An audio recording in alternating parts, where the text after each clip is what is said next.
Sumire नर उतरहि पारा, Sumire Sumire नर उतरहि पारा। अब उदाहरण बताऊं, उदाहरण देखेंगे तब आनंद आएगा। कलयुग के प्राणी इतने अघी हैं, इतने पापी हैं, इतने कुचर हैं। हम लोग कितने कुचर हैं, हा? ये ना सोचिए कि हम लोग गंदे नहीं हैं। भगवान कलयुग के प्राणी अदमी पापी 24 घंटे खुरापात सोचने वाले, कहीं निंदा करने वाले, कहीं मात्सर्य दोष से युक्त हैं, कहीं किसी दोष से युक्त हैं। तमाम दोष आता है शुक्ल जी, सारे दोष हैं। लेकिन भगवान का नाम जब प्रारंभ कर दीजिए तो हमारे ठाकुर कहते हैं मैं उस भक्त के अंदर बहुत शीघ्र अपनी छवि दिखाई देने लगता हूं, छवि बसा देता हूं। धीरे धीरे धीरे धीरे उसकी साधना बलवती होती है, कुछ ही दिनों में वो साधक बन जाता है। क्यों? ये सतयुग नहीं है, सतयुग में बहुत जीवन की पूरी साधना करना पड़ेगा। कलयुग में बहुत शीघ्र हमारे गोविंद कृपा करते हैं। कैसे कृपा करते हैं? करके देखो। मैंने प्रारंभ में कहा ना, आस्था कृष्ण धाम की जब संकल्पना हुई तब संकल्पना मात्र थी।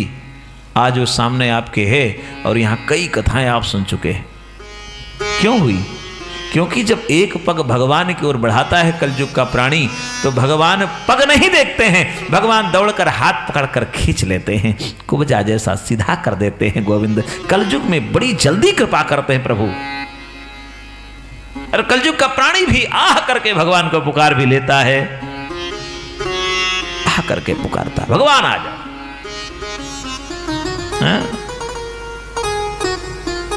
हे श्याम सुंदर दर्शन दे जाओ। तो ये भगवान का स्वरूप है। महापुराण, पुराण क्या है? पुराण की संस्कृत है, व्युत्पत्ति है पुराम नवम करोति पुराणम। जो पुराना होते हुए भी नित्य निरंतर नया लगे उसका नाम पुराण है। माता पार्वती, भगवान शिव ने रामचरितमानस पर अपना हस्ताक्षर कर दिया, सत्यम शिवम सुंदरम कर दिया। तो माता पार्वती को कथा सुनाने के बाद भोलेनाथ ने पूछा, पार्वती आप भी कुछ कहोगी इस रामचरितमानस को? क्या कहना चाहोगी इस ग्रंथ को, इस महाकाव्य को क्या बताओगी?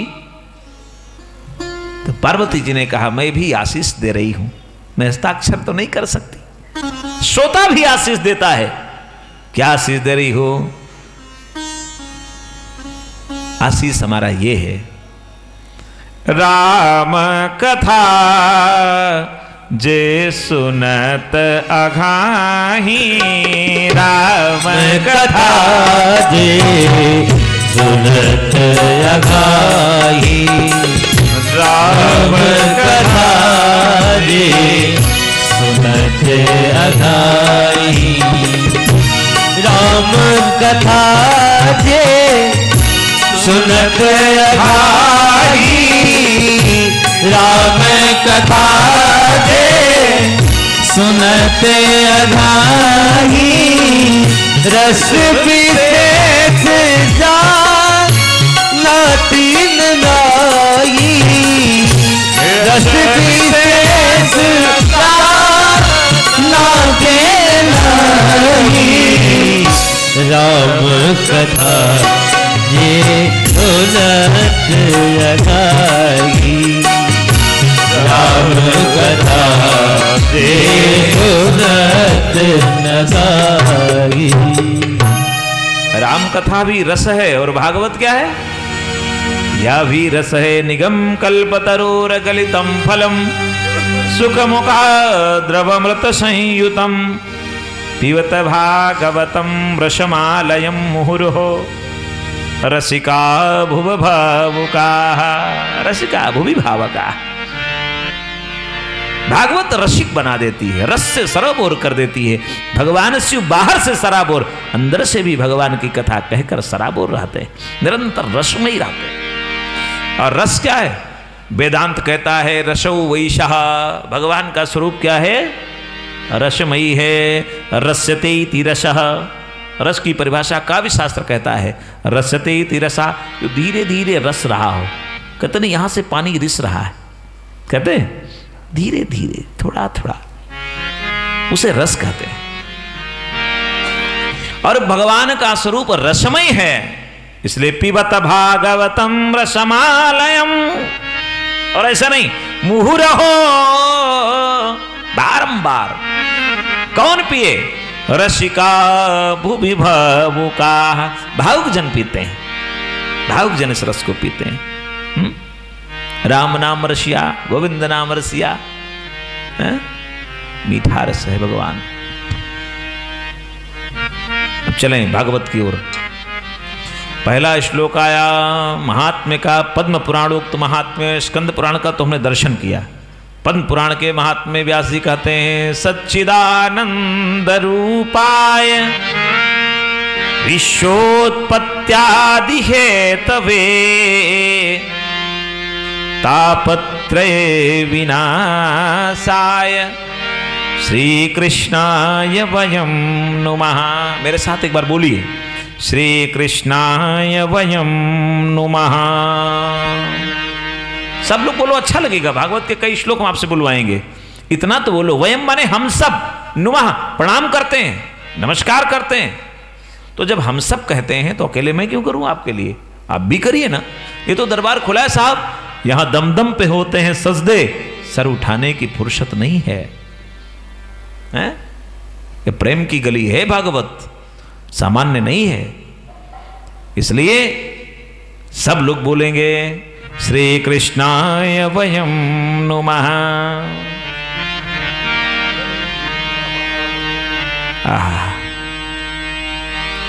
हम भगवान के हैं, क्या प्रमाण है? व्यास जी कह रहे हैं हम भगवान के हैं। गोस्वामी जी कहेगी ईश्वर अंश जीव अविनाशी और चेतन अमल सहज सुख राशि। स्वामी जी कह रहे हैं हम ईश्वर के अंश हैं। क्या प्रमाण है? व्यास जी बता रहे हैं सच्चिदानंद। भगवान का क्या रूप है? का भगवान है सत। सत माने सत्य है, साधारण अर्थ। भगवान का स्वरूप क्या है? सत्य स्वरूप है भगवान।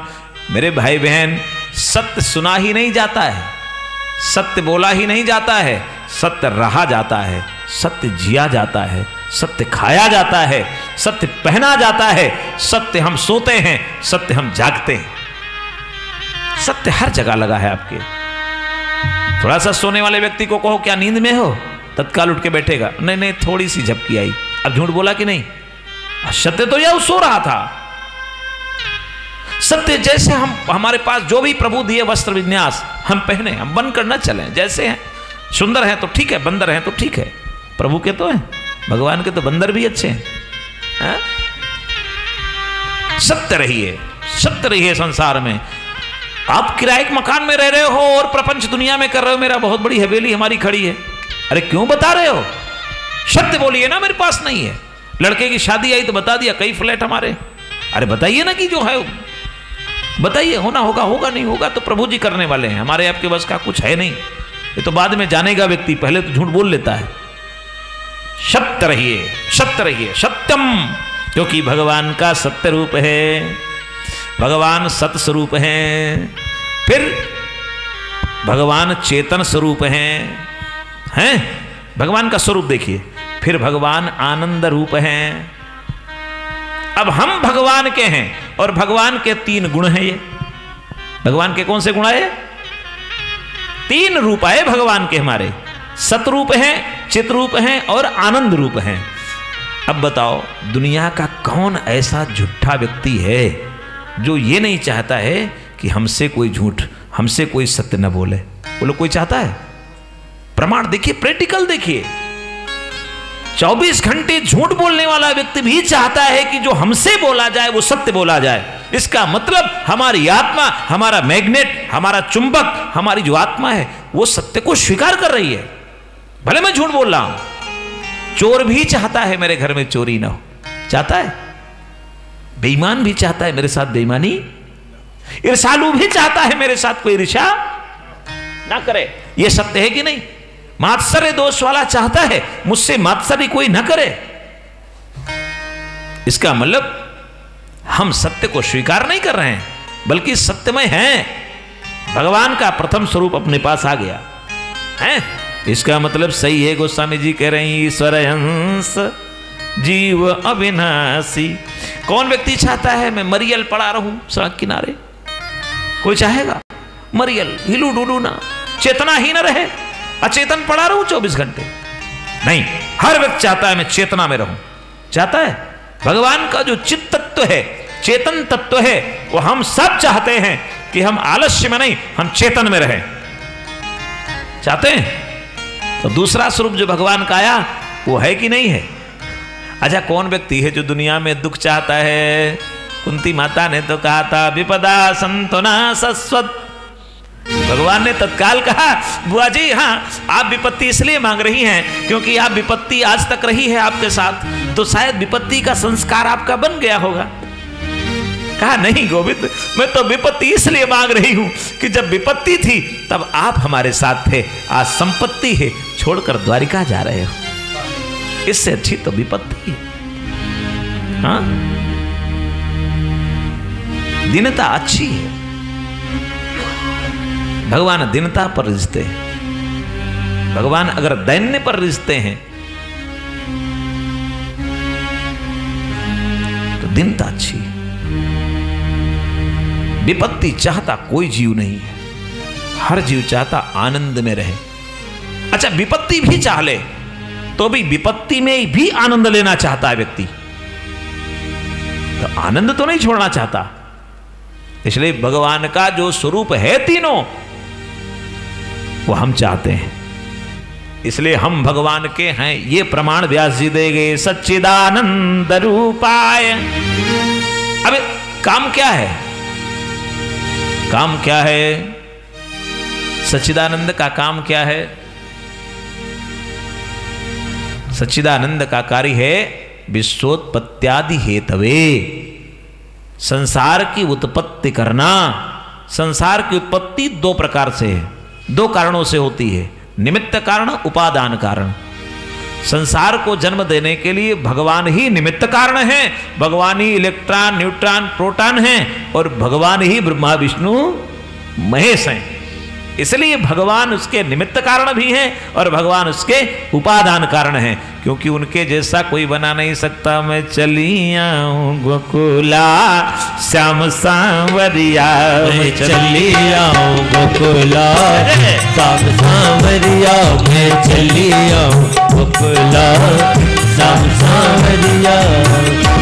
सांवरिया है श्याम सांवरिया, श्याम सांवरिया हो श्याम सांवरिया, चली आऊं गोकुला श्याम सांवरिया, चली आऊं गोकुला श्याम सांवरिया।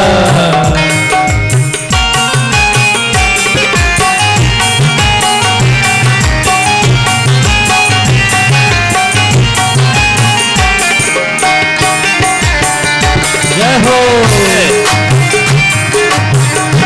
का नाम गोपाल है, रहते कहाँ? गोकुल में। गो माने इंद्रियां, गो माने इंद्रियां, इंद्रियों के पालक जितेंद्रिय हैं भगवान। हाँ? अच्छा, भागवत को देखो, भागवत क्या है? यही गोकुल है। इंद्रियों का कुल माने समूह, वंश। इंद्रियों का समूह ही गोकुल है। इंद्रियों का समूह क्या है? यह शरीर ही है, ये भी तो इंद्रियों का समूह है। और गोपाल जितेंद्रिय हैं, इंद्रियों के पालक होते हुए भगवान गायों के भी पालक हैं और निरासक्त हैं, आसक्ति नहीं। क्यों? क्योंकि विश्वोत्पत्त्यादि हेतवे, संसार को बनाए। भागवत भगवान के कितने अंग हैं? 12 अंग। भगवान के 12 अंग का वर्णन वैष्णव मत में आया है, 12 अंग। और भागवत दर्शन के भी, भागवत के भी लक्षण कितने हैं? 12। भागवत में स्कंद कितने हैं? 12। 2 स्कंद को छोड़कर तीसरे स्कंद से द्वितीय स्कंद के 10वें अध्याय का पहला श्लोक सर्ग विसर्ग की बात करता है। स्कंदों के नाम हैं, स्कंदों के नाम है। पहला स्कंद क्या है? अधिकार स्कंद, दूसरा साधना स्कंद।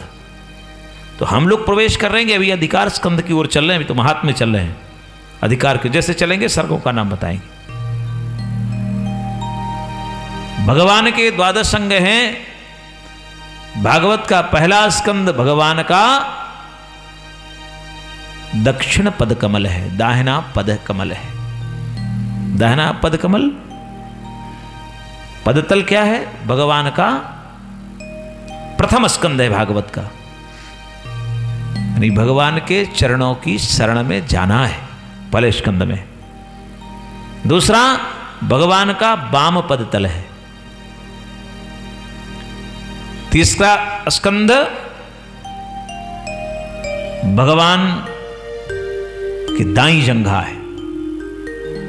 चौथा वाम है। पांचवा भगवान का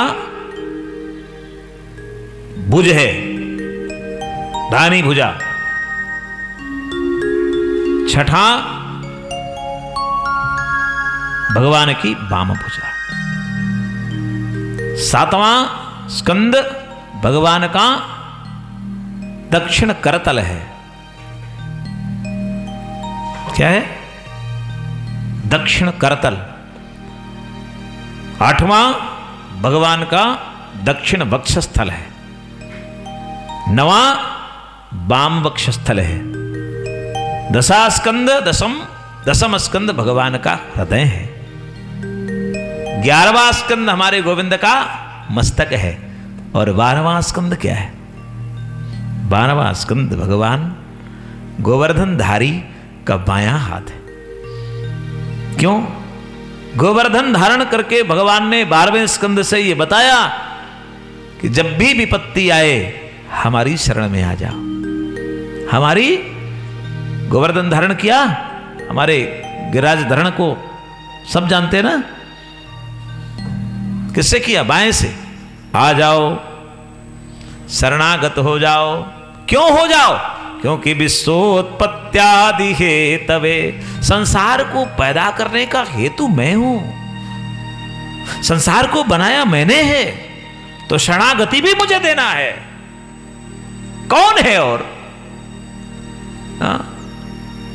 किसी ने कहा मान लीजिए संपत्ति ना हो तो क्या किया जाए? खाया क्या जाएगा? का जंगल में जाएंगे। जंगल में रहोगे कहां? हमारे भगवान ने वहां गुफाएं बना रखी हैं। क्या बना रखा है? वहां भी रहने की व्यवस्था किया है। आजकल तो गुफाओं में जाने वाले नहीं मिले तो आतंकवादी डेरा डाल दिए, वहां भी तो रह ही रहे हैं। कहा गुफा में भी भगवान भोजन की व्यवस्था न करे तो, फलादि की व्यवस्था न करे, क्या करोगे? क्या करोगे? वहां भगवान नहीं करेंगे तो क्या करेंगे? भगवान की शरण में रहेंगे, पत्ते खाएंगे। पत्ते भी एक दिन पतझड़ हो जाए तो क्या खाओगे? तो कहा भगवान ने क्या हमारा ठेका लेना बंद कर दिया है? भगवान कहीं चले गए क्या? हा? एक बड़ी पावन कथा सुनाते। एक व्याध था, बहेलिया, जाता था जंगल में, जानवर को मारे खाए। पढ़ा लिखा नहीं था। पढ़े लिखे लोग ज्यादा उहापोह करते हैं, जितना अधिक पढ़ लेते हैं ना उतना कुतर्क करते हैं। बाहर से साफ सुथरे अंदर से हैं मलिन, हम जितना पढ़ लिए हैं उतने हो गए कठिन। बड़ा दुर्भाग्य है ये। बाहर से साफ सुथरे अंदर से हैं मलिन, हम जितना पढ़ लिए हैं उतने हो गए कठिन। मानव किसे है कहते, पढ़ना अभी है बाकी, बिगड़े हुए हैं आचरण, भूले हुए हैं दिन। अधिक पढ़ने वाले अधिक बेईमान ठहरते हैं। ये का मतलब नहीं कि इसका मतलब मैं ये नहीं कह रहा हूं कि पढ़ना नहीं चाहिए, पढ़ना चाहिए, लेकिन भगवान को भूल कर नहीं पढ़ा, संस्कार को भूल कर, माता पिता परिवार को भूल करके जो पढ़ाई होगी साहब, वो 2 कौड़ी की है, जीवन में सुख नहीं मिलेगा और कुछ भी मिल जाए। वो बहेलिया, वो शिकारी जंगल जाता और देखा एक दिन एक महात्मा है जंगल में बैठे, सोचने लगा ये महात्मा क्या खाते होंगे, महात्मा यहां क्या खा रहे होंगे। तो एक दिन एक मृग को मारकर पका रहा था, प्रसाद पाया, सोचा अब ये तो झूठा हो गया, चलो दूसरे दिन चलते हैं। दूसरे दिन एक जिंदा मृग पकड़ लिया, जीवित, और मृग को ले गया महाराज के पास। महाराज जी, हाँ ये प्रसाद मैं आपके लिए लाया हूं, इसको आप करिए व्यवस्था, खाइए, आप भूखे रहते होंगे।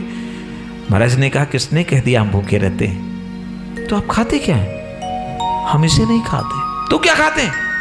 जंगल में पड़े इतने दिन से क्या खाते हैं? आहा, महाराज तो कृष्ण रसिया थे, उन्होंने कहा मैं तो कृष्ण मृग का शिकार करता हूं। मैं किस मृग का शिकार करता हूं? कृष्ण मृग का शिकार करता हूं।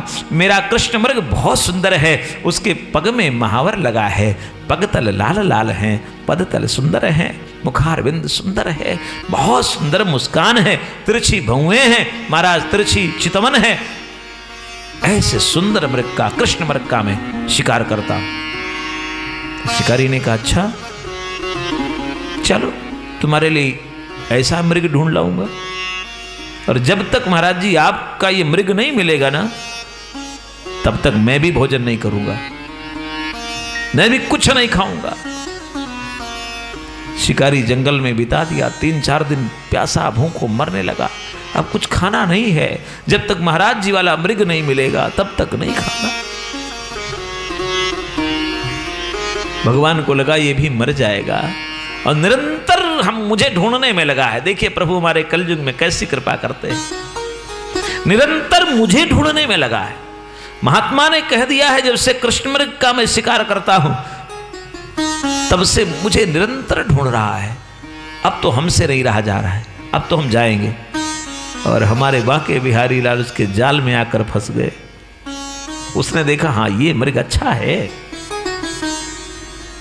पकड़ लिया, कंधे पर लादा, महाराज जी के पास ले गया। महाराज जी आप वाला मैं मृग ले आया हूं, जल्दी निकलो। महाराज जी सोचे कि कोई लाया होगा, कुछ कह रहा होगा, लेकिन हमारा तो ये साथ नहीं छोड़ेगा, लगता है परेशान करके ही छोड़ेगा। बैलिया ब्याद है, शिकारी है। महाराज बाहर आए कुटिया के, देखा उस शिकारी के कंधे पर हमारे बाल मुकुंद जी मुस्कुरा रहे थे। बाबा देखो मुझे पकड़ लाया है, तुमने इसे शिष्य बना लिया है। महात्मा ने कहा उतारो उतारो, हमारे तो कृष्ण मृग मिल गए। और गोविंद को जब उतारा कंधे से, महात्मा रोने लगे, चरणों में गिरकर महाराज प्रभु हमारे कारण, मैंने इसको इतना कह दिया, मेरे कारण आपको कष्ट हुआ, बनना पड़ा। भगवान ने कहा नहीं, इसकी सहजता को मैंने देखा है, हृदय से लगा दिया। गोविंद ने महात्मा को हृदय से लगाया, उस शिकारी को भी बुलाया और अपने वक्षस्थल से चिपका लिया। अश्रु की धारा प्रवाहित करने लगे हमारे भगवान। हाँ? भगवान में सहजता प्रकट करो, भगवान हमारे क्या नहीं देंगे। हाँ? स्वामी जी कह रहे हैं जब दांत नहीं तब दूध दियो, अब दांत दियो है तो अन्न भी दई है। जल में थल में पशु पक्षिन में सबकी सुधि लेत मेरी हुलई है। जान को देत अजान को देत, जहान को देत है मुँह को भी दई है। रे मन मूरख सोच करे, क्यों सोच करे कछु हाथे नहीं है। इसलिए भगवत शरण में रहना चाहिए। क्यों? क्योंकि हम भगवान के बनाए हैं, किसी मनुष्य ने नहीं बनाया है मुझे, हम तो भगवान के हैं। विश्वोत्पत्त्यादि हेतवे, विश्व संसार की उत्पत्ति के कारण है भगवान, और उत्पत्ति के कारण है तो संसार में कभी बाधा आएगी तो क्या होगा? कथापत्रे विनाशाय, 3 प्रकार के जो दुनिया में दुख हैं उसको भगवान नष्ट करेंगे। अभी देखिए विषाक्तता से जो विषाणु आया उससे हमारे भगवान के भक्त सब सुरक्षित रह गए। बड़ी कृपा भगवान की है, हा? है नहीं? सब सुरक्षित हैं और बड़ी कृपा मेरे गोविंद की है। क्यों? क्योंकि तापत्रे विनाशाय, जो शरण में पड़ा है प्रभु के, आहा, जो शरण में है नित्य निरंतर कहता है प्रभु हमारे आप हैं, मैं आपकी शरण में हूं। हनुमान जी ने तो यही कहा लंका में रावण से। हा? माता सीता ने हनुमान जी को एक मंत्र दिया। भगवान राघवेंद्र सरकार जब हनुमान जी सीता जी की खोज करने के लिए चले तो राघवेंद्र सरकार ने भी एक मंत्र दिया, दीक्षा दी। हनुमान, हां सीता से एक शब्द कह देना। ये शब्द बताया जाकर के तो शब्द से पहचान हो गई। शब्द था करुणा निधान, जो माता सीता की गुरुजी ने वो मंत्र दिया था। कौन गुरु? माता पार्वती ने दिया था। मन जाहि राचेहु मिली ही सोवर, सहज सुंदर सावरो।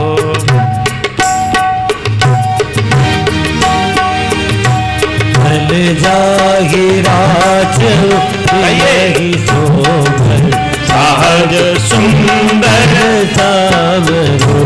करुणा निधान सुजानशील, स्नेह दान करावरो।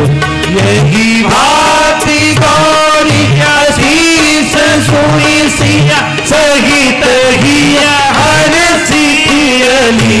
तुलसी भवानी पूजे फूले फूले, मुदित मन मंदिर चली। तुलसी भवानी पूजे फूले फूले, मुदित मन मंदिर चली। मुदित मन मंदिर चली, मुदित मन मंदिर चली। भगवान ने ये मंत्र दिया हनुमान जी को और हनुमान जी ने यही पहचान बना लिया।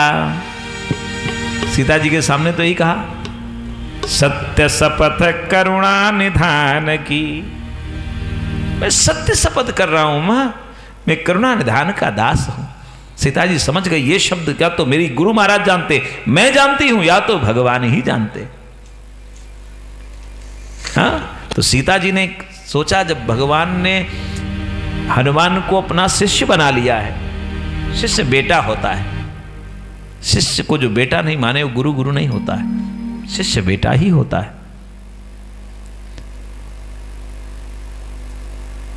जब भगवान ने इन्हें पुत्र मान लिया है, एक मंत्र मैं भी देकर देखूं। हनुमान जी ने कहा माता जी भूख लगी है। भूख लगी? हाँ, क्यों लगी है? भूखा हूं इसलिए भूख लगी है। अच्छा अच्छा, कोई भूखा व्यक्ति हो और उसके सामने कोई बढ़िया पकवान खाने वाला बैठा हो तो भूख और बढ़ जाएगी कि नहीं? आंखों से देखेगा तो बेचारा और परेशान हो जाएगा ना। हनुमान जी ने कहा हम तो फल खाने वाले बंदर, और ऊपर देखो फल कितने लगे हैं। लाग देख सुंदर फल रूखा, सुनहु मां तुम्हें अतिशय भूखा। अतिशय भूखा हूं क्योंकि फल लाल लाल लगे हैं। तो सीता जी ने कहा बेटा एक मंत्र मैं दे रही हूं। क्या? रघुपति चरण हृदय धरी, तात मधुर फल खाओ। अच्छा, सबने हनुमान जी के हृदय पर ही प्रहार किया। हनुमान जी जब से चले तब से हृदय पर ही प्रहार किया। लंक ही चलो सुमिर नरहरि। हनुमान जी स्वयं नरहरि भगवान का ध्यान करके चले। लंकिनी मिली, उसने कहा प्रभृषि नगर की जय सब काजा। प्रभृषि नगर की जय सब काजा।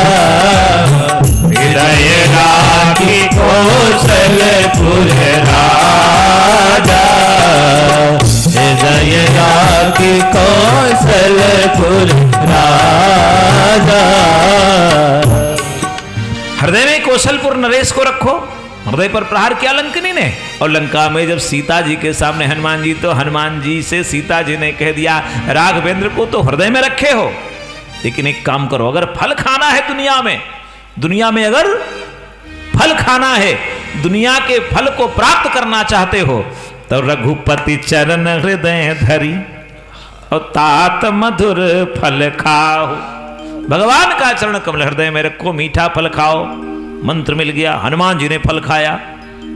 आज पकड़ गए लंका में, रावण के सामने गए, तो हनुमान जी उसी मंत्र को रावण को देना चाहते हैं।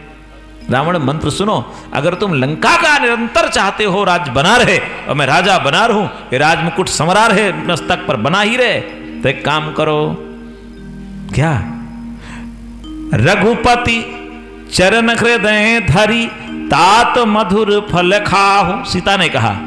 और हनुमान जी ने कहा राम चरण पंकज और धर हो, राम चरण पंकज और धर हो, राम चरण पंकज और धर हो, राम चरण पंकज और धर हो, लंका अचल राज तुम करबो, लंका अचल राज तुम करबो।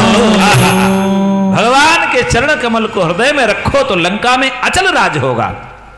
और अगर संसार में चाहते हो अचल राज बना रहे, तो एक काम करो, क्या तीनों ताप को मिटाने वाले भगवान के श्री चरणों में प्रणाम करो। यही तो अर्थ हुआ। श्री चरणों को हृदय में रखो। श्री कृष्णाय वयं नुमः तापत्रय विनाशाय, श्री कृष्णाय वयं नुमः। ऐसे भगवान श्री कृष्ण के चरणों में हम सब प्रणाम करते हैं। अब श्री का अर्थ क्या हुआ? यहां तो कृष्ण कह के भी काम चला सकते थे, हाँ, लेकिन श्री क्यों कहा? श्री श्री श्रेया रूप चलता है। श्री माने लक्ष्मी, श्री माने प्रसन्नता, यानी शुभा संपन्नता बताया। और यहां श्री हैं हमारी राधा रानी। नाम नहीं लिया है सुखदेव जी ने, नाम नहीं लिया है, क्योंकि रुद्रामल तंत्र का वो श्लोक हमने बता दिया। राधिका जी के क्रीड़ा सुख है हमारे भगवान। क्रीड़ा सुखो श्री वृषभानुजाया, नाम नहीं लिया, वृषभानुजा का नाम नहीं लिया। श्री कह करके मतलब सिद्ध कर दिया हमारे व्यास जी ने कि राधा सहित श्री कृष्ण को हम सब नमस्कार करते हैं। श्री कृष्णाय वयं नुमः, श्री राधिका कृष्ण को हम लोग प्रणाम करें। इसके बाद की वंदना आई है, बहुत अच्छी वंदना, सुखदेव स्वामी जी की वंदना आई है। यम प्रजन्तमनपेतमपेत कृत्यम द्वयपायनो विरह कातरया जुहाव, पुत्रेति तन्मयतया तरमोभिने तम सर्वभूत हृदयं मुने मानतोस्मि। भगवान सुखदेव जी महाराज 12 वर्ष माता के गर्भ में रहे। अद्भुत है, सुखदेव जी 12 वर्ष तक मां के गर्भ में रहे। व्यास जी की 2 पत्नियों का नाम आया है, एक माता पिंगला का नाम आया है, एक अरणी माता का नाम आया है। तो कुछ नैयायिक संतजन जो न्याय दर्शन के विद्वान है, वो तो माता पिंगला की बात करते हैं। पिंगला हमारी एक नाड़ी है। कुछ लोग कहते हैं व्यास जी का विवाह नहीं हुआ। दर्शन देखिए भागवत का, पिंगला हमारी नाड़ी है। हमारी नाड़ी को पिंगला कहते हैं। इड़ा, पिंगला और सुषुम्ना, मध्य में सुषुम्ना है। तो हमारी जो पिंगला नाड़ी है, उस नाड़ी के स्वामी व्यास जी हैं। चिंतन करती है, हमारी सूर्य नाड़ी है वो। और अरणी माता, अरणी से अग्नि का जन्म होता है। अरणी से अग्नि का जन्म होता है। और अग्नि देवता बड़े निरपेक्ष होते हैं। वो ये नहीं देखते कौन सी कुटिया है, कहां गंदगी है, क्या है। जलना है तो जल रहे हैं। बड़े निरपेक्ष देवता हैं। ऋग्वेद में पहली सूक्त अग्नि देवता की आई है। पहला मंत्र अग्नि देवता की प्रार्थना का है। अग्निमीडे पुरोहितम यज्ञ शदेवर्तुजम होतारम रत्नधातमम। अग्नि मंत्र, अग्नि धरती के प्रथम देवता है। तो अरणी माता के गर्भ में भगवान 12 वर्ष तक सुखदेव जी रहे, और सुखदेव जैसे अरणी निरपेक्ष होती है, ऐसे भगवान सुखदेव भी निरपेक्ष है। जैसे पिंगला नाड़ी सूर्य निरपेक्ष होता है, ऐसे उनका बेटा सुखदेव भी निरपेक्ष है। इसलिए सूर्य भी तो कभी नहीं देखता कौन पापी है, कौन श्रापी है, कौन दोषी है, कौन की, सब पर बराबर सूर्य की किरणें आती हैं। इसलिए महाराज अरणी माता के गर्भ में 12 वर्ष रह रहे हैं, और व्यास जी कहते हैं बेटा अब जन्म ले लो, तुम्हारी माँ को कष्ट हो रहा है। माँ कहती है बेटा मुझे नहीं, तुम्हें कष्ट हो रहा होगा, 12 वर्ष से गर्भ में वास कर रहे हो, अब जन्म ले लो। सुखदेव जी ने कहा हमारे सामने, अंदर से माँ की ध्वनि में आवाज आई, हमारे सामने त्रिशूल खड़ा है, त्रिशूल अगर हट जाए तो मैं जन्म ले लूं। त्रिशूल क्या है? त्रिशूल क्या है? 3 प्रकार के जिसमें शूल लगे हो, वही त्रिशूल है। अच्छा, बीच में डंडा है, ये त्रिशूल क्या है? यह सब माया कर परिवारा। त्रिशूल क्या है? डंडा क्या है? डंडा माया है। यह सब माया कर परिवारा, मोह आदि तम मिटई पारा। 3 प्रकार के शूल क्या है? दैहिक दैविक भौतिक कथा, दैहिक दैविक भौतिक तापा, दैहिक दैविक भौतिक तापा, दैहिक दैविक भौतिक तापा, दैहिक दैविक भौतिक तापा। राम राज्य यही काहू न व्यापा, राम राज्य यही काहू न व्यापा, राम राज्य यह काहू न व्यापा। इसीलिए पहले श्लोक से दूसरा श्लोक भागवत का जुड़ा हुआ है। तापत्रय विनाशाय, 3 ताप को नष्ट करने वाले। कहा हमारे सामने त्रिशूल खड़ा है, हट जाए मैं आ जाऊं। भगवान शिव कहने लगे सुखदेव जी आ जाओ, तुम्हें तीनों शूल परेशान नहीं करेंगे। कहा तो डंडा तो परेशान कर सकता है, क्योंकि डंडा में ही तो तीनों शूल लगे हैं। हाँ, भगवान विष्णु ने खड़े होकर कह दिया अरे सुखदेव जी आ जाओ, डंडा भी हट रहा है, डंडा मेरा है, माया मेरी है। डंडा क्या है? माया।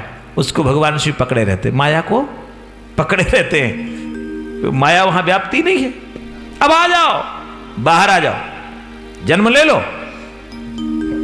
भगवान ने जब कह दिया, सुखदेव जी ने जन्म लिया। उनको कोई सूल नहीं परेशान करता है, कोई सूल से परेशान नहीं हुए, कोई माया नहीं, निर्लेप व्यक्तित्व। और जन्म लेते ही जंगल की ओर चल पड़े। यम प्रव्रजंत प्रव्रजंत प्रगता व्रजंतम प्रव्रजंतम। जो जन्म लेते ही व्रजंत हो गए, चले गए। कहां गए? ऐसा नहीं कहा, प्रव्रजंत शब्द कहा, व्रजंतम नहीं, प्रव्रजंतम। प्रादि तत्पुरुष समास प्र लगता है अधिक के अर्थ में। जल्दी जाना, तेज जाना, सीधे चले जाना, अलग अन्यत्र नहीं देखा। सीधे कहां गए?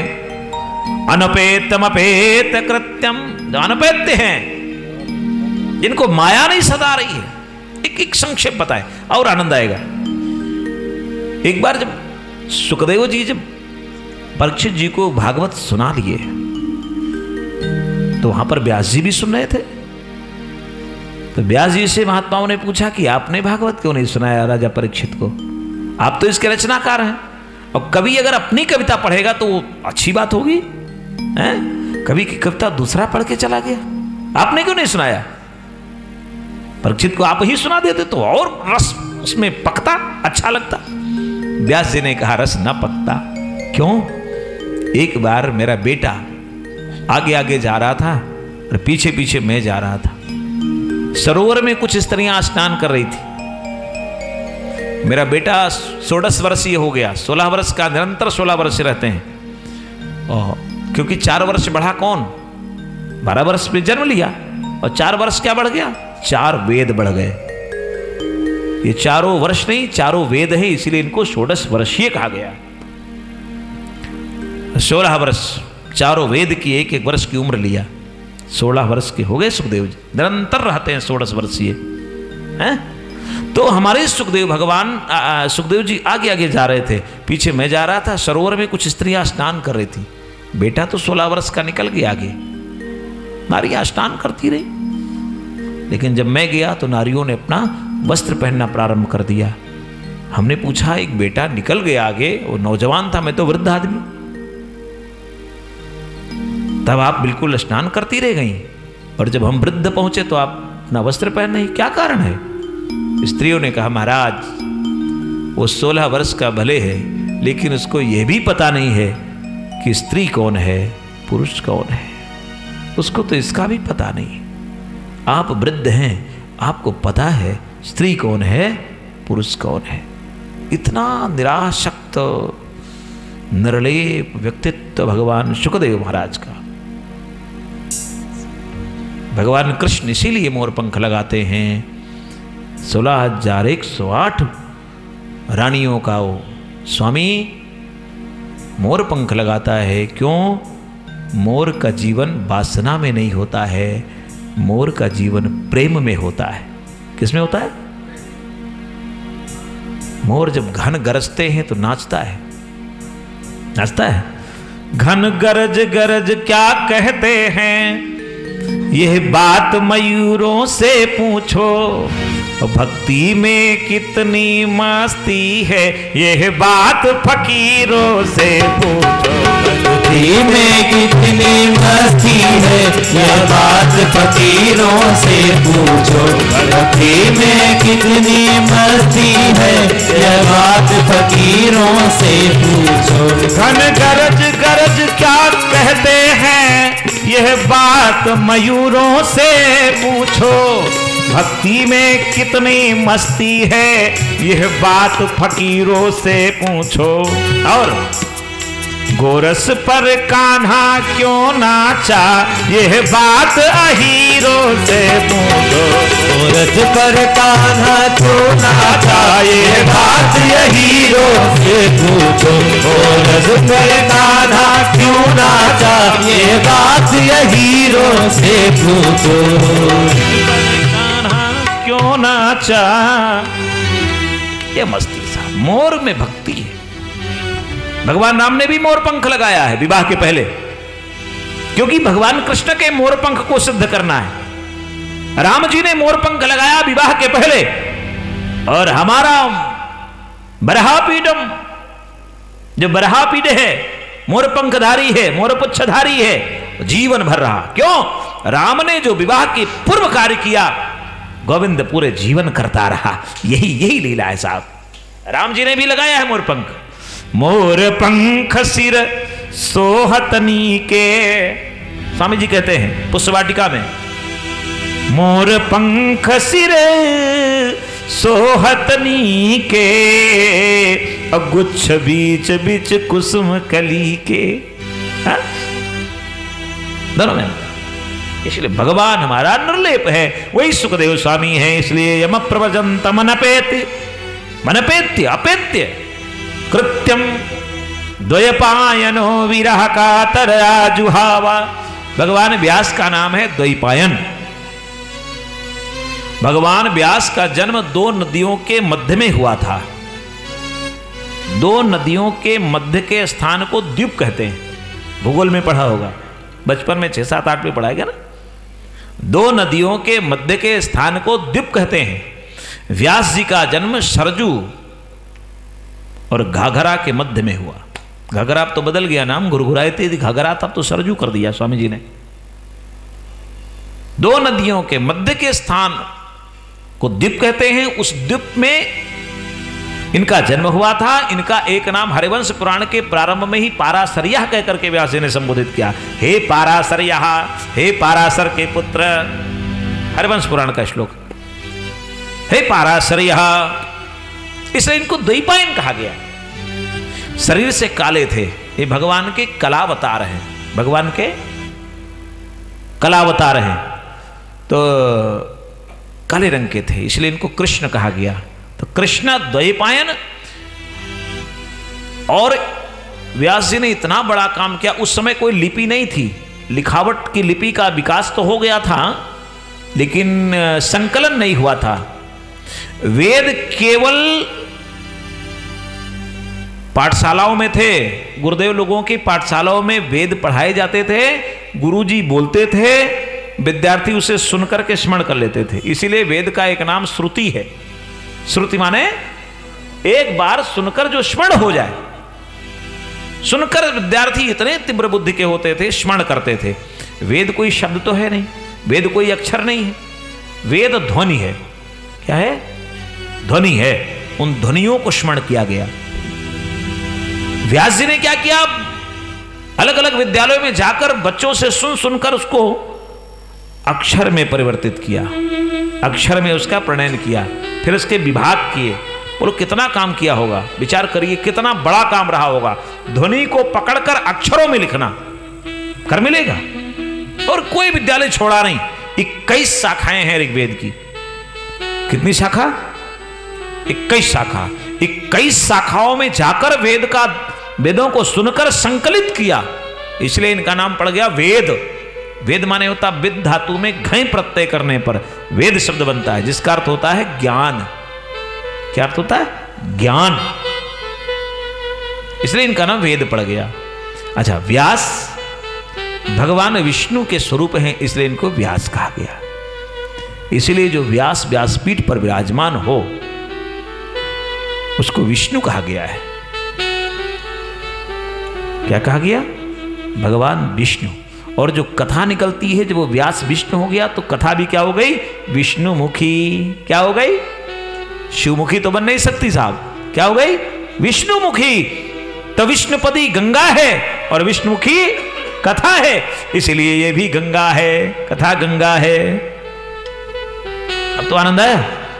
कथा भी सुनकर हृदय शीतल होता है, तो गंगा में स्नान कर तन मन शीतल होता है। ऐसे भी तन मन साहब नृत्य के लिए पांव उठ जाते हैं इसमें भी। हाँ, अभी तो आज प्रथम दिवस है। वो भागवत को समझाना इसलिए जरूरी हो जाता है कि भागवत बहुत गंभीर विषय है, हमारे साक्षात भगवान का स्वरूप है। तो हमारे वेद व्यास जी पीछे पीछे दौड़ रहे हैं, बेटा आगे आगे जा रहा है। व्यास जी दौड़े जा रहे हैं, बेटा रुक जाओ, अभी तुम्हारी माँ प्रसवनी है, अभी तो जन्म हुआ है तुम्हारा, अभी तो वो प्रसव पीड़ा में व्याकुल थी, जब प्रसव पीड़ा से निवृत्त हो जाएगी अब पूछेगी मेरा बेटा कहाँ गया, तो मैं क्या बताऊंगा। बेटा रुक जाओ, बेटा रुक जाओ, पुत्र रुक जाओ।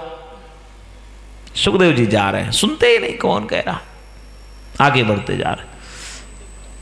एक बगीचे में पहुंच गए व्यास जी, तो वहां के वृक्ष बोलने लगे।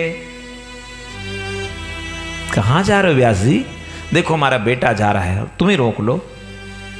वृक्षों ने कहा हम भी पुत्र पैदा करते हैं। देखिए इस संसार में कोई ऐसी वस्तु नहीं है जो परिवार न बनाती हो। हाँ? जड़ चेतन सब परिवार बनाते हैं।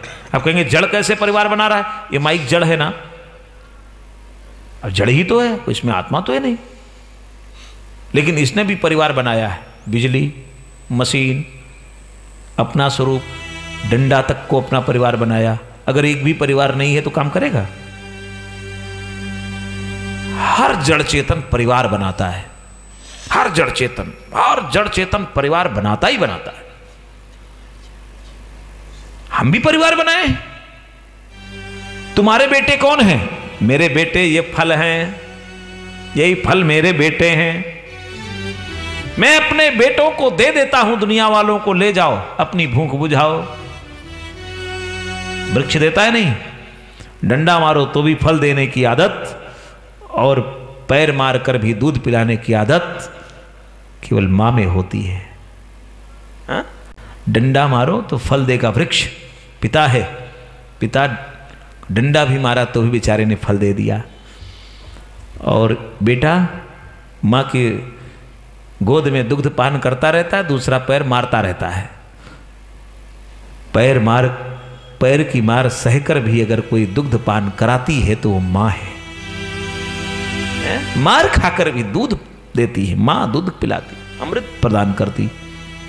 पिता डंडा खाकर भी फल देता है दुनिया वालों को। भूख बुझा, दुनिया को भूख बुझाने के लिए मैं अपना बेटा दे देता हूं, और दुनिया की भूख बुझाने के लिए तुम अपना बेटा नहीं दे सकते हो। आपसे तो अच्छे हम ही वृक्ष लोग हैं, हम अच्छे हैं। अच्छा, वृक्ष इसीलिए नाम है, वृक्षश्चोत वृक्ष। जो छाया दे उसे वृक्ष कहते हैं, और जो छाया न दे उसे तरु कहते हैं। तरु माने जो छाया न दे, वृक्ष माने जो छाया दे। वृक्षश्चनोत, छाया देता है, वृक्ष ही अच्छे। तरो विनेदु, ऐसे तम सर्वभूत हृदय मुनिमानतोष्मि, ऐसे सभी व्यक्तियों के, सभी भूतों के, सभी प्राणियों के हृदय में रहने वाले, निरंतर वास करने वाले कौन? सुखदेव स्वरूप हमारे बाल कृष्णलाल, हमारे भगवान स्वयं बाके बिहारी लाल, जो सुखदेव के स्वरूप में हर हृदय तल में विराजमान है, हर हृदय को अपना आसन बनाया है, उनको हम प्रणाम करते हैं। हम सब प्रणाम करते हैं। और कथा का प्रारंभ हुआ, प्रारंभ आज दिवस है इसलिए प्रारंभ होना चाहिए। नैमिषेषु तमासीन अभिवाद्य महामतिम। कथा प्रारंभ भागवत की कहां से होती है? नैमिष से। नैमिष का अर्थ भगवान कृष्ण जिस स्थान को छोड़कर एक निमिष कहीं अलग नहीं जाते हैं। निमिष कहते हैं जितनी देर में पलक गिरती है और उठती है। उस महाराज निमि थे, जनक जी निमि कुल के हैं, तो निमि जी का वास आंखों में होता है। किसमें होता है? आंख में। तो जैसे पलक में होता, पलक जैसे गिरी उठी, उस समय को, उतने समय को निमिष कहते हैं। भगवान कृष्ण कहते हैं यत स्थानम परित्यज्य निमिषम न गच्छामि, जिस स्थान को छोड़कर मैं एक निमिष भी कहीं अन्यत्र नहीं जाता हूं, उस स्थान का नाम है नैमिष। वहां मैं निरंतर वास करता हूं, निरंतर रहता हूं। दूसरा अर्थ, निमि कहते हैं धार को। धार है नहीं, कोई चाकू है, चाकू की धार, चाकू है ना, चाकू देखे होंगे लोग। हम लोग तो बड़े सात्विक लोग हैं और बड़ा औजार रख ही नहीं सकते हैं, चाकू तक की सीमित बात रह जाए। हमारी परंपरा वो तलवार वाली गई है, अब तो हम चाकू रखते हैं। दूसरा कितना भी बड़ा अस्त्र रखे, मुझसे क्या लेना देना। हाँ, धार को कहते हैं निमि। क्या कहते हैं? 88,000 ऋषि पहुंच गए ब्रह्मा जी के पास। ब्रह्मा जी हम तपस्या कहां करें, कोई धरती का स्थान बताओ। ब्रह्मा जी ने कहा भगवान के नारायण के पास चलो। नारायण पास पहुंच गए 88,000 ऋषि महात्मा। महाराज हम तपस्या कहां करें? भगवान ने अपना चक्र भेज दिया, सुदर्शन चक्र। सुदर्शन भगवान से कहा सुदर्शन, हाँ महात्माओं को स्थान बताना, जाओ बताओ धरती पर कहां रहे महात्माओं। हाँ, जहां इसकी निमि कुंठित हो जाए, जहां इसकी धार कुंद हो जाए, धार मोटी हो जाए, उसी स्थान पर तपस्या करना। तो भगवान के सुदर्शन भगवान आए और नैमिषारण्य में स्थिर हो गए। 88,000 ऋषि वहां तप कर रहे हैं, इसलिए इसका स्थान है नैमिष। नैमिष में कौन है? नैमिष सूतमासीन, सूत जी महाराज बैठे हैं। सत्र यज्ञ चल रहा है। हजारों वर्षों तक यज्ञ क्या करते थे महात्मा? यज्ञ स्वाहाकार से नहीं होता है, यज्ञ के बहुत विशाल अर्थ हैं। ये जो स्वाहाकार चल रहा है ये भी स्वाहा यज्ञ है, बशर्ते आप आहुति डालते समय भगवान का नाम तो लें। आहुति डालते समय तो कोई मंत्र नहीं बोलते। यही पंडित में और यही अन्य में अंतर है। क्या अंतर है? पंडित आहुति डालते समय मंत्र बोलता है और हम आहुति डालते समय गीता में तो भगवान ने यही कहा ना, ये जो आहुति हम डाल रहे हैं, कम से कम पूरी आहुति में मंत्र ना बोलो, लेकिन 5 आहुति बोल दो। 5 आहुति में जरूर बोलो। इसी को गोस्वामी जी ने भी कह दिया। गीता में तो भगवान ने कहा, गोस्वामी जी ने कहा, राम जी की बारात भोजन कर रही है जनकपुर में, 5 आहुति डाल रहे हैं लोग। कहाँ डाल रहे हैं? डाल रहे हैं पंच कवल करी जेवन लागे, पंच कवल करी जेवन लागे, पंच कवल करी जेवन लागे, पंच कवल करी जेवन लागे, पंच कवल करी जेवन लागे, कारी गान सुनी अति अनुरागे, कारी गान सुनी अति अनुरागे, पंच कवल करी जेवन लागे। 5 कवल तो कम से कम गोविंदाया हरिहर कुछ बोल दो साहब। 5 बार आहुति डाल देना चाहिए ना, इसलिए पंचवारुणी होती है पहले यज्ञ में। इसलिए यज्ञ मान लो, भगवान कृष्ण तो यज्ञ की बात करते हैं ना भागवत, श्रीमद भगवत गीता में अर्जुन से। यज्ञ का बड़ा सूक्ष्म स्वरूप अगर देखना है, श्रीमद भगवत गीता का दर्शन करो। यज्ञ हो रहा, सत्र यज्ञ। सूत जी दोपहरी में मध्याह्न काल था, बैठे थे सूत जी महाराज, बैठे थे। भगवान के बड़े अच्छे भक्त हैं। अब व्यास कैसा होना चाहिए भागवत का? देखिए, एक पंक्ति में व्यास की परिभाषा है, दूसरी पंक्ति में श्रोता की परिभाषा है। ऐसी अद्भुत छटा केवल व्यास जी दे सकते हैं, दूसरा कोई नहीं दे पाएगा। व्यास कैसा हो? का अभिवाद्य महामतिम। व्यास कैसा हो? पहले तो हो कि दर्शन करते ही इच्छा हो कि हाँ प्रणाम कर लिया जाए, ऐसा व्यास कि दर्शन करते ही हृदय कहने लगे यार प्रणाम के योग्य है? कैसा भी हो व्यक्ति प्रणम्य है। एक तो व्यास में ये गुण होना चाहिए, और ये गुण कौन देगा? भगवान भेजते हैं उसको। ये गुण यहां वाला नहीं है। यह तो गति है अटपटी, और झटपट लखे न कोई, और जब मन के खटपट मिटे तो चटपट दर्शन होए। हृदय खटपट मिट जाए, यार ये तो अभिवाद्य व्यक्तित्व है, प्रणाम करने की इच्छा, ये व्यास भागवत का होना चाहिए। दूसरा महामतिम, व्यास की मति महा में लगी हो। व्यास की मति किस में लगी हो? 2 प्रकार के व्यास होते हैं, 2 प्रकार के श्रोता होते हैं। 2 प्रकार के व्यास, 2 प्रकार के श्रोता। कौन कौन व्यास?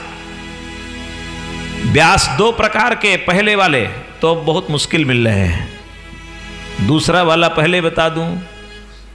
दूसरे वाले व्यास पहले हो गए नंबर पर धनार्थी। कौन व्यास? 35 लाख, 50 लाख, हजारों की तो बातें नहीं होती। धनार्थी व्यास। दूसरे होते हैं, दूसरे नहीं, दूसरे तो यही होना चाहिए। प्रथम हमारे हैं कृष्णार्थी। कृष्णार्थी, अब की पुकार यदि सुनोगे न दीनानाथ, तो किसी चतुर पंडित से रपट लिखाऊंगा। रपट रामचंद्र बनाम वल्द दशरथ के, ठिकाना लिखनाथ अयोध्या भिजवाऊंगा। ये कृष्णार्थी व्यास है। दर्शन देने का दावा करूंगा नाथ, हाजिर न होने पे वारंट कटाऊंगा। संतोष भैया हमारे है ना, काम बन जाएगा हाई कोर्ट से। हाजिर न होने पे वारंट कटाऊंगा। आखिरकार डिग्री यदि होगी मेरी दीनानाथ, तो नित्य प्रति प्रेम से दर्शन को पाऊंगा। डिग्री तो मेरी होना पक्का है। क्यों? कचहरी देखिए, कचहरी में कितने कितने होते हैं। आज भी कचहरी में उर्दू भाषा चल रही है। उर्दू के छंद सुनिए। मन है महीपति, कचेरी कहाँ चले, ये भी कचेरी है। मन है महीपति मनोरथ मंत्री भयो, मोह का मोहिल करता नित्य ख्वारी है। तृष्णा तहसीलदार पिछले पाप पेशकार, तृष्णा तहसीलदार, तृष्णा माने प्यास, और तहसीलदार को कम प्यास होती क्या? तृष्णा तहसीलदार और पिछले पाप पेशकार, और चिंता चपरासी की दस्ती रोज जारी है। अहंकार अहलमद क्रोधी है कोतवाल, अहंकार अहलमद और क्रोधी है कोतवाल। दारिद्री दरोगा ने बेड़ी हाथ डाली है। और जज साहब कौन है? ये कामदेव मजिस्ट्रेट, डिग्री न होवे नाथ, इसलिए अर्जी हमारी नाथ, मर्जी तुम्हारी है। अर्जी हमारी नाथ, मर्जी तुम्हारी है। प्रभु कृष्णार्थी व्यास होना चाहिए। कृष्ण भगवान मुझे प्रभु मिले, इस धुन में लगा हो व्यास। तो सूत जी कौन है? सूत जी कृष्णार्थी व्यास है, वहां धनार्थी नहीं है कोई। ये तो जिसकी मति महान में लगी हो, महान तो एक ही है, महामतिम। जिसकी मति किस में लगी हो? महान में। गति में भी मति ना हो कि मुझे मोक्ष मिलेगा, नहीं चाहिए। गोस्वामी जी ने जवाब दे दिया, सगुणोपासक मोक्ष न लेही, अपना मोक्ष अपने पास रखो। और तीन कहूं राम भगति निज देही। भुषुंडी जी ने कह दिया लोमस ऋषि से, ये जो आप सुना रहे हैं ना, ये कथा मुझे नहीं चाहिए, भले गुरुदेव भगवान हैं, आप राम जी की कथा कहिए।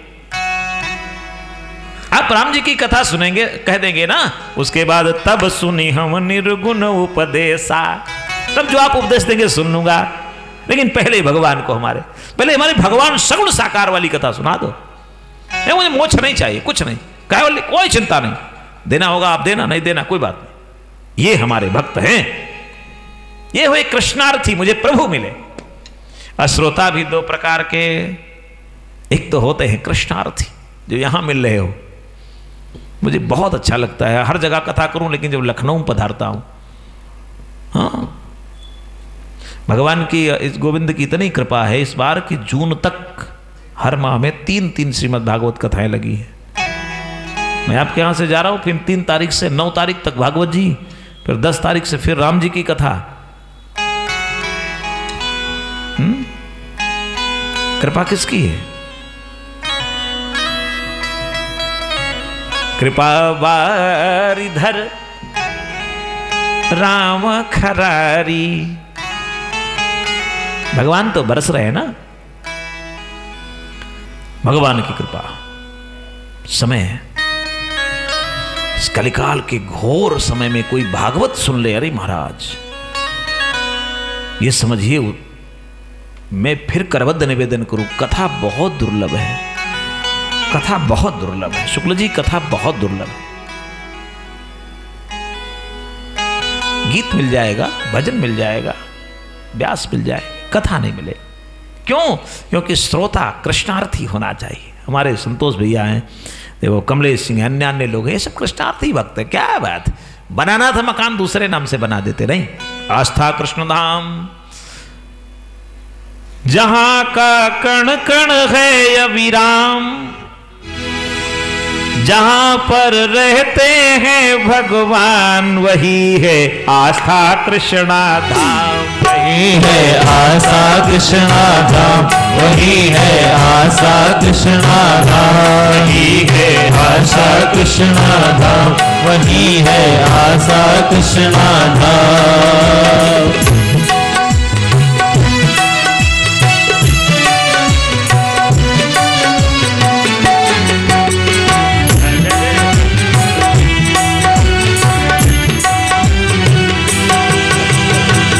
जहाँ पर गुंजित राघव राम, जहाँ पर गुंजित राघव राम, होती भागवत परम ललाम, वही है आस्था कृष्णा धाम, वही है आस्था कृष्णा धाम, वही है आस्था कृष्णा धाम, वही है आस्था कृष्णा धाम, वही है आस्था कृष्णा धाम। ये महाराज ये कृष्णार्थी श्रोता है जो भगवान के लिए आए हैं, और नहीं तो धनार्थी श्रोता होते हैं। अब मैं नाम नहीं लूंगा, लेकिन आए हैं, टेंट लगाए हैं, हमको भी बुलाए, और हम भी आए हैं, स्वयं भी हाथ फैलाए हैं, हमसे भी फैलवाए हैं। तो कौन है बोलो? वो क्या कृष्णार्थी हैं? वो धनार्थी हैं। इन धनार्थियों से कुछ होने वाला नहीं साहब। तो भागवत क्या जाने रस क्या है साहब? उस रस का आनंद क्या जाने जहां पर न रात है न दिन है, बस पिबत भागवतम रसमालयम, पीना है, मुंह रहो, निरंतर पिया जा रहा है। ये श्रोता के लक्षण हैं। कृष्णार्थी हो, व्यास कृष्णार्थी हो, महामतिम हो, और श्रोता के लिए क्या कहा? अभिवाद्य महामतिम, व्यास हो गया। कथा रसास्वाद कुशलः, ये श्रोता है। कथा रसास्वाद कुशलः सौनको ब्रवीत। कथा रस को पीने में चतुर हो, एक रस छूट न जाए, ये रस मुझसे छूट न जाए, ये रस मुझसे छूट न जाए, ऐसा श्रोता होना चाहिए। इसलिए आओ गाएं। हमारे पास मेरा पत्र है, अभी तो कागज में ही छपा पाए हैं, कुछ लोगों को दे दो भाई। रोहित जी, इसमें दामोदर स्तोत्र छपा है, सब लोग गाइए बढ़िया मस्ती में, और नित्य लेकर आइए, खूब गाइए। क्या होगा? करार विंदे, एक हमें दे दो। करार विंदे न पदार विंदे, मुखार विंदे विनवेशयन्तम। करार विंदे न पदार विंदम, मुखार विंदे विनवेशयन्तम। वटास पत्रस पुटेशनम, बालमुकुन्दं मनसा स्मरामि। बालं मुकुन्दं मनसा स्मरामि। श्री कृष्ण गोविंद हरे मुरारी, हे नाथ नारायण वासुदेव। हे कृष्ण गोविंद हरे मुरारी, हे नाथ नारायण वासुदेव। जिह्वे पिबस्वामृतमेव देव, गोविंद दामोदर माधवेति। हे कृष्ण गोविंद हरे मुरारी, हे नाथ नारायण वासुदेव। विक्रेतु कामा किल गोपकन्या, मुरारी पादार्वित चेतवृत्ति। दग्धादिकं वसादवोचन, गोविंद दामोदर माधवेति। श्री कृष्ण गोपदम्बा, सर्वे मिलित्वा समवाप्य योगम। देखिए आप लोग बोले श्री कृष्ण गोविंद हरे मुरारी, मैं पूरा पढ़ दूंगा, ठीक है? गृहे गृहे गोपवधू कदम्बा, सर्वे मिलित्वा समवाप्य योगम। पुण्यानि नामानि पठन्ति नित्यं, गोविंद दामोदर माधवेति। श्री कृष्ण गोविंद जय भगवान, नाथ नारायण वासुदेव। सुखम सयाना नामानि विष्णो प्रवदन्ति मर्त्या तेने निश्चितं धन्यतां व्रजन्ति गोविन्द दामोदर माधवेति। श्री कृष्ण गोविंद हरे मुरारी हे नाथ नारायण वासुदेव। जीवे सदैव भज सुंदराणि नामानि कृष्णस्य मनोहराणि समस्त भक्तार्थ विनाशनानि गोविन्द दामोदर माधवेति। श्री कृष्ण गोविंद हरे मुरारी हे नाथ नारायण वासुदेव। सुखावसाने तुदमेव सारं सुखावसाने तुदमेव गेयं देहावसाने तुदमेव जातं गोविन्द दामोदर माधवेति। श्री कृष्ण गोविंद हरे मुरारी हे नाथ नारायण वासुदेव। श्री कृष्ण राधा वर गोकुलेश गोपाल गोवर्धन नाथ विष्णु जीवे पिबसामृतमेव तदेव गोविन्द दामोदर माधवेति। श्री कृष्ण गोविंद हरे मुरारी हे नाथ नारायण वासुदेव। रसज्ञे मधुरा प्रयात्तं सत्यं हितं तां परमं वदामि आवर्णयेथा मधुराक्षराणि गोविन्द दामोदर माधवेति। श्री कृष्ण गोविंद हरे मुरारी हे नाथ नारायण वासुदेव। त्वामेव याचे मम देहि जिह्वे समागते दण्डधरे कृतान्ते कर्तव्यमेवं मधुरं सुभक्त्या गोविन्द दामोदर माधवेति। श्री कृष्ण गोविंद हरे मुरारी हे नाथ नारायण वासुदेव। देहांत काले तुम सामने हो देहांत काले तुम सामने हो। बंसी बजाते मन को लुभाते बंसी बजाते मन को लुभाते। गाता यही मैं तननाथ त्यागूं गाता यही मैं तननाथ त्यागूं। हे नाथ नारायण वासुदेव। श्री कृष्ण गोविंद हरे मुरारी हे नाथ नारायण वासुदेव। श्री कृष्ण गोविंद हरे मुरारी हे नाथ नारायण वासुदेव। हे नाथ नारायण वासुदेव। ये दामोदर स्तोत्र इसलिए दिया है कि अभी एक पंक्ति तो हम लोग जानते हैं, थोड़ा अभ्यास करोगे तो शंकराचार्य जी का लिखा हुआ है, दिव्य स्तोत्र है, भगवान रिझते हैं। हाँ, और ये 9 पदावलियाँ हैं, इसे धीरे धीरे घर में रख के पढ़ोगे बड़ा अच्छा लगेगा। आइए भगवान नाम संकीर्तन के साथ संध्या विराम ले, अपने भगवान को अपना बना लें।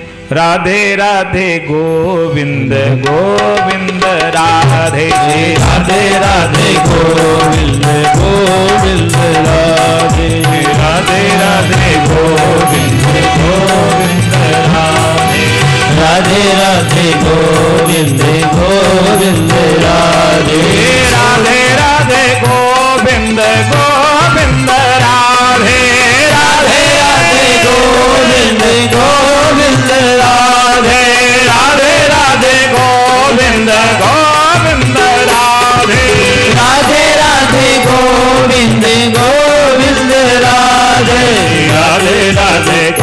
गोविंद